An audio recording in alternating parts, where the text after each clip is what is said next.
Nabi Yunus alaihi salam adalah orang yang salih. Sejak sebelum diangkat menjadi nabi dan rasul, beliau memang seorang ahli ibadah yang tekun. Ia telah mengajak kaumnya menyembah Allah dan meninggalkan penyembahan terhadap berhala, melarang kemaksiatan dan kedurhakaan. Namun di antara sekian banyak kaumnya itu, hanya 2 orang yang mau mengikutinya. Mereka adalah Rubil dan Tanu. Rubil adalah seorang yang alim dan bijaksana, sedangkan Tanu seorang yang tekun dan sederhana.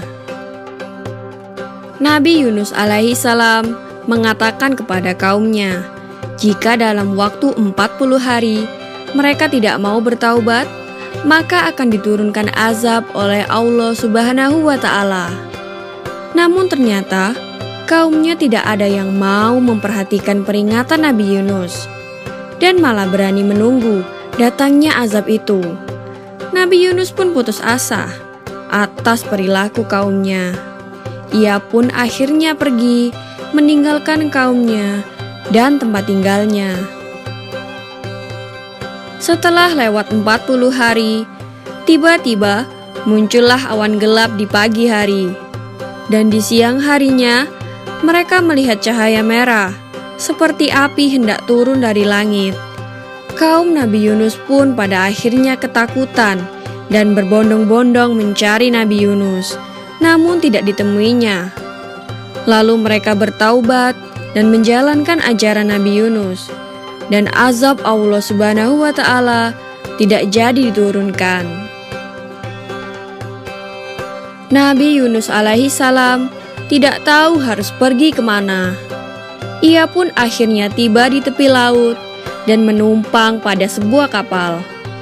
Sebenarnya penumpang kapal sudah cukup banyak, dan ketika di tengah laut, kapal itu kehilangan kendali akibat dihantam badai dan ombak yang dahsyat.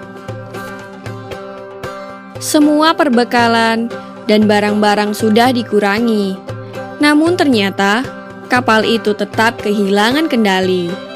Sang nahkoda memutuskan untuk melempar salah seorang penumpang ke tengah laut yang ganas itu.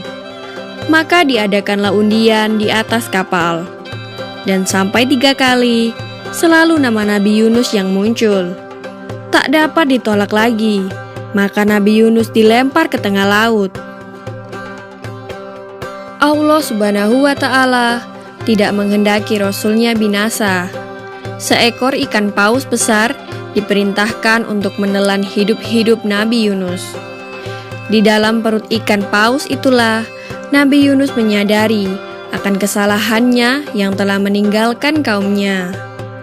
Ia berdoa kepada Allah dan bertobat kepadanya. Ya Allah, tiada Tuhan selain Engkau, Maha Suci Engkau. Sesungguhnya aku telah menganiaya diriku sendiri, dan aku termasuk golongan orang yang zalim. Doa Nabi Yunus di dalam perut ikan paus. Atas kesungguhannya dalam berdoa dan bertaubat, maka dengan rahmat Allah Subhanahu wa Ta'ala, Nabi Yunus dikeluarkan dari perut ikan paus. Ia pun terdampar di tepi pantai dalam keadaan yang sakit dan lemah. Setelah Allah mengembalikan kekuatan dan kesehatannya, ia segera kembali ke kaumnya. Tak disangka, ternyata kaumnya itu nampak menyambut kedatangannya dengan gembira. Lebih dari 100.000 orang telah diseru Nabi Yunus untuk menyembah Allah. Dan karena kaumnya taat dan bersedia diajak beribadah kepada Allah, maka Allah pun memberikan kelapangan, kemakmuran, dan ketentraman hidup untuk Nabi Yunus alaihi salam dan kaumnya. Demikian kisah Nabi Yunus yang ditelan ikan paus. Semoga kisah ini dapat mempertebal iman kita kepada Allah Subhanahu wa Ta'ala. Amin ya Rabbal Alamin.